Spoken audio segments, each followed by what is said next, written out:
Hello friends, শক্তিমন্ত্র চ্যানেলের পক্ষ থেকে তোমাদের প্রত্যেককে স্বাগত। তোমরা এই শক্তি এবং প্রেরণার উৎস।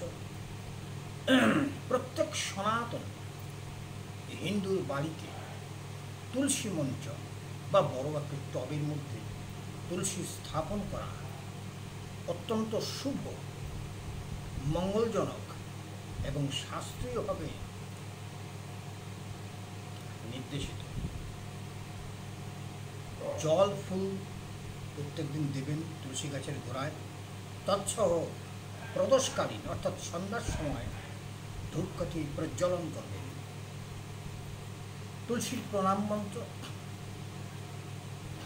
এতে বাস্তুদোষ প্রশমিত হয়। তুলসীর প্রণাম মন্ত্র ওম বৃন্দাবৈ তুলসী দেবৈ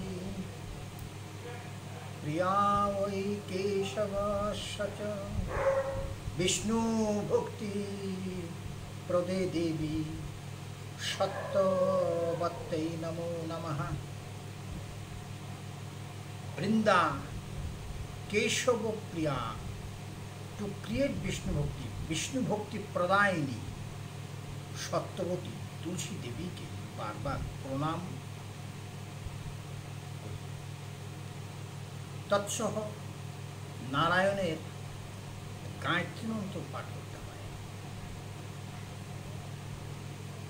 ওম নারায়ণায় বিদ্মহে বসুদেবায় ধীমহি তন্নো বিষ্ণু প্রচোদয়াৎ। এ প্রত্যেক দিন করলে পরে গৃহে বাস্তুদোষ প্রশমিত হয়, নাশ হয়। এটা শাস্ত্রে উল্লেখ আছে, বিভিন্ন পুরাণে। নমস্কার, ভালো থাকবেন।